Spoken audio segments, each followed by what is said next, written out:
더불어민주당 박주민 의원이 한국은 성평등한 국가가 아니라며 여성은 군대를 갈 필요가 없다고 주장했습니다. 박주민 의원은 서울대 운동권 출신의 변호사로 운동권 단체인 민주사회를 위한 변호사 모임 일명 민변 참여연대를 거쳐 2016년 국회의원에 당선됐는데요. 고집 3개 생겼어요. 2014년 세월호 피해자 가족협의회의 법률 대리를 맡아 헌신적인 활동으로 호평을 받았고 한때 MLB파크, 클리앙 등에서 차차기 대통령 후보로까지 거론됐습니다. 차기 대통령 후보 안희정은 지금 뭐 하나요? 하지만 2017년 6월 박주민 의원이 허핑턴 포스트 코리아와 인터뷰를 가지면서 차차기 얘기는 쏙 들어갔습니다. 자신이 발의한 병역법 및 예비군법 일부 개정 법률안을 설명하는 자리였는데요. 대체복무요원이 기초군사훈련을 받지 않고 국군, 경비교도대, 전투경찰대 이외의 기관에서 사회복지 또는 공익 관련 업무를 수행하게 하는 법안입니다. 여호와의 증인 신도들이 하나님의 뜻이랍시고 군대는커녕 기초군사훈련도 못 받겠다면서 감옥에 가자 우리 박주민 의원이 신도들을 구원하기 위해 만들었죠. 우원키읔 굿키읔. 그런데 법안을 만들고 보니 문제가 하나 생겼습니다. 그동안 여자들이 징병되지 않은 이유가 신체적 차이 때문인데 대체복무요원의 업무는 여자들도 돈만 주면 충분히 할 수 있거든요. 대체복무요원의 업무는 여성도 할 수 있으니 여성의 국방의 의무도 같이 논의해야 하는 것 아닌가라는 질문에 박주민 의원은 다음과 같이 답변합니다. 국방의 의무는 모든 국민이 지는 거예요. 병역의 의무를 남자만 지는 거지. 그럼 왜 병역의 의무는 남자만 지죠? 국방 의무를 남녀가 함께 해야 된다라는 청원도 상당히 만만치 않던데요. 하여튼 뭐 다 재미있는 이슈 같아요. 국방이라는 개념은 보다 더 다양하고 다채롭죠. 그런 차원에서 봤을 때 여성들이 국방의 의무를 안 한다고 보긴 어렵습니다. 그럼 여성들은 어떤 국방의 의무를 다했죠? 국방세를 내나요? 민방위 훈련을 받나요? 여성시대 회원들은 어떻게 국가를 지키고 있죠? 먹어서 응원해요. 다만 병역 의무를 통해서 젊은 남성들이 좀 손해보는 부분에 대해서 어떻게 보충을 해줄 것인가 여러 방안이 논의될 필요성은 있죠. 좀이 아니라 많이 손해봅니다. 박주민 의원은 이에 대해 무슨 논의를 했나요? 그런데 여자들도 다 전부 병역 의무를 지게 해야 한다? 그게 그렇게 필요한 건가요? 네, 필요합니다. 2018년 육군 자료에 따르면 병력 부족으로 인해 2022년까지 현역 판정 비율이 무려 98%로 오를 전망입니다. 2017년 기준 18세에서 29세 인구 중 장애인 비율이 4.6%이니 장애인들까지 현역으로 보내겠다는 거죠. 남자 연예인은 중증 장애인인가요? 당장 2019년 산업기능요원 정원이 3분의 1 줄었고 2023년 폐지되는 의경제도 역시 병력 부족 때문이란 분석입니다. 하지만 여자를 비전투 분야에 배치하고 남자는 전투 분야에 배치하면 전투 병력이 늘어납니다. 근데 월급은 똑같아요. 또 군인들은 훈련 이상으로 공사, 청소, 제설, 제초 등 작업을 많이 하는데 여자가 이를 대신한다면 남자는 훈련에 집중할 수 있고 휴식 시간도 늘어납니다. 차라리 모병제로 가는 게 맞을 것 같은데.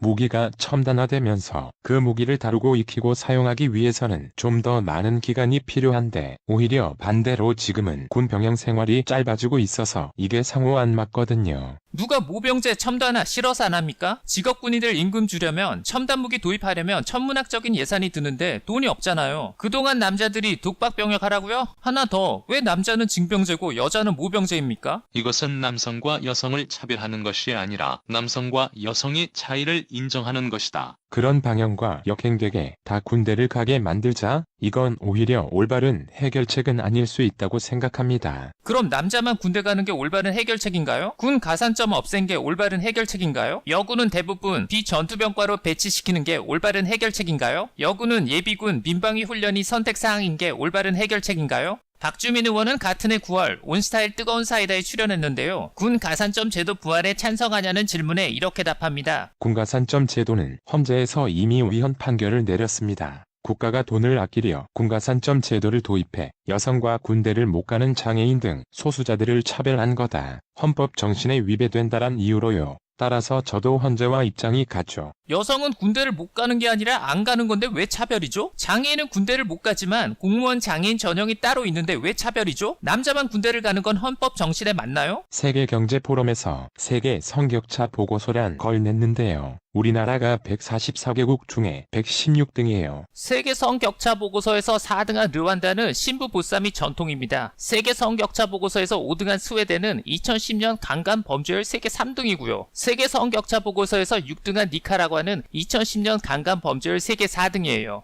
그만들 해 이제. 세계 성격차 보고서에서 19등한 남아프리카 공화국은 2010년 강간 범죄율 세계 1등입니다. 세계 성격차 보고서에서 한국보다 32등 높은 인도네시아는 여경, 여군 시험에서 처녀성 검사예요. 인도네시아 여경들도 무릎 꿇고 팔굽혀 펴기 하나요? 세계 성격차 보고서에서 한국보다 29등 높은 카메룬에서는 성범죄 예방한다며 딸의 가슴을 달군 돌로 지집니다. 그만하라니까. 세계 성격차 보고서는 여성의 상대적 수치만 높으면 장땡이거든요. 게다가 여성에게 불리하면 성차별, 남성에게 불리하면 성평등인 것처럼 수치를 조작하죠. 어디서 일단 근본도 없는 보고서를 근거자료로 쓰십니까? 세계 성격차 보고서에 대해 자세히 알고 싶으면 영상 설명란에 링크를 클릭하세요. 우리나라는 여성 국회의원이 16% 정도밖에 안 돼요. 아직도 여성의 고위직 진출이 안 되고 있고요. 그런 상황이 개선되지 않았는데 여자도 군대에 가라는 건 맞지 않죠. 고위직 중 여성의 비율이 적은 건 사실입니다. 하지만 절대 다수의 남성 역시 고위직이 못 되는데 왜 군대를 가야 하죠? UNDP가 발표한 한국의 남녀평등 지수는 독일에 이어 세계 10위였어요. 이를 근거로 충분히 평등하다고 하는데 이 지수는 교육, 건강 등만 보기 때문에 높게 나오는 거예요. 실제로는 그렇지 않다는 거죠. 116등이에요. UNDP 남녀 평등 지수는 교육 건강만 조사해서 못 믿는다면서 절대적 수치 무시하고 수치 조작까지 하는 세계 성격차 보고서는 철석같이 믿나요? 운동권 종특 나왔죠? 보고 싶은 것만 보는 거. 군대를 갔다 온 남성분들은 어려움을 겪으세요. 그 부분에 대해서 깊이 공감하고 아파해야 하는 건 사실입니다. 깊이 공감하고 아파한 사람이 군 가산점 폐지는 찬성하셨어요? 그런데 그 문제를 푸는 방법이 혹시나 내가 고생하니까 여성들도 고생하자는 건 하향 평준화인데다 합리적인 해결 방법도 아니죠. 대한민국 국민에게는 납세의 의무가 있습니다. 그럼 내가 세금 내니까 너도 세금 내자는 건 하향 평준화인가요? 박주민 의원은 2016년 우병우 전 대통령 민정수석 비서관에 대해 탈세 의혹을 제기한 바 있습니다. 지금 하향 평준화하자는 건가요? 박주민 의원을 인터뷰한 허핑턴 포스트는 대표적인 페미니스트 언론인 한겨레신문의 계열사입니다. 뜨거운 사이다 역시 패널, PD, 작가 모두가 여성인 페미니즘 토크쇼고요. 근데 4개월 만에 폐지됐어요. 페미니스트 매체가 박주민 의원을 부른 건 우연이 아닙니다. 듣고 싶은 말을 해줄 사람이 필요해서죠. 운동권 출신 박주민 의원이 페미니스트란 사실은 놀랄 일이 아닙니다. 여성표 얻는데 페미니즘만한 게 없기도 하고요. 자취방 원룸에서 뉴스 원룸 독고다이였습니다.